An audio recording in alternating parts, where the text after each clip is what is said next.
Okay, so now we are going to start Kafka.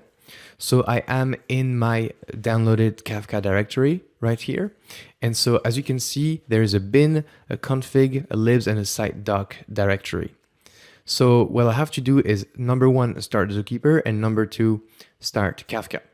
So the first thing we want to do is run the command. It's called ZooKeeper server start. And you can access it using your path, for example. If you wanted to access it manually, you can do bin /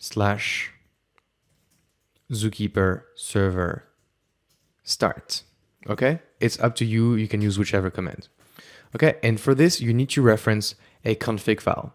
So the config file is at config / and then zookeeper.properties. Okay, so this starts a ZooKeeper server for you at zookeeper.properties. So you press enter. And if everything goes well, you get at the very bottom binding to port 000/2181. So ZooKeeper has been started right here, and the port is 2181. You have to keep ZooKeeper running. So this terminal window has to be running. So I'm going to open a second terminal window. As you can see, number one is ZooKeeper, and number two is going to be Kafka, and everything should go well. Now, if this didn't work, okay, if there was a problem, for example, if something was already binded to the port 2181. So let's run this command again. And you get an error right here, says address already in use, okay? This is because something is already occupying the port 2181.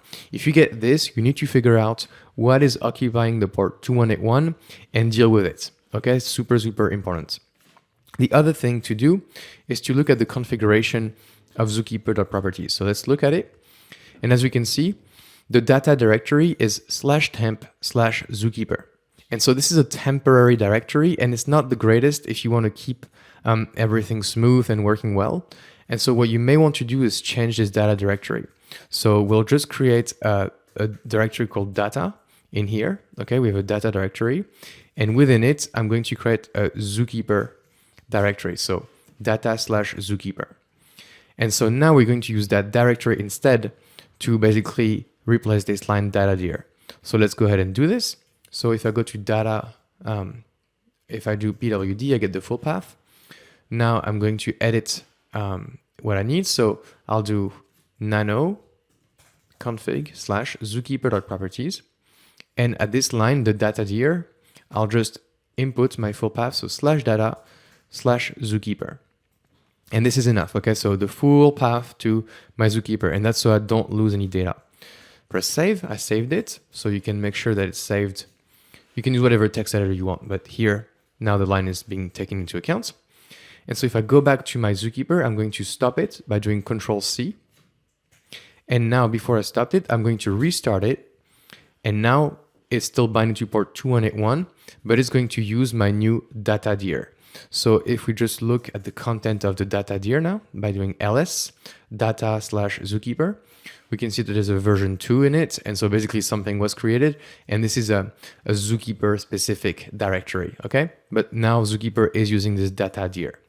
Now, similarly, we're going to create a data Kafka directory. So now if we look into the data directory, we have two directories. We have Kafka and ZooKeeper. And as you can guess, we're going to update the config /server.properties, and this is for Kafka. And we're going to edit it and go at the very bottom. And as you can see in a second, log dirs equals, and you need to change this. Okay, so we need to change this to the one we have for Kafka. So let's take the full path. So data dir Kafka and pwd. So here is my full path. And I'm going to go ahead and replace the log dirs equals, and I'm going to put this entire thing so that my data in Kafka is going to be stored into this directory and not lost. Then I exit it and I save, and we're good. So finally, final step, we're going to start Kafka. So Kafka server start .sh or not based on what you have. And then I'm going to reference config file server.properties. Okay, press enter. And you should see Kafka starting. And if everything goes well, at the very end, it says Kafka ID equals 0 started. And the Kafka version is 2.0.0. And so as you can see in my first window, I have ZooKeeper still running. In my second window, I have Kafka running. And if we check, now into this data Kafka directory and do ll, we can see that some files have been created by Kafka. So that means that Kafka is indeed using that data directory. So this all looks good. We have ZooKeeper starting, we have Kafka starting, and it says started right here. If you get again a port exception, that means that something is on port 9092 and you need to fix this.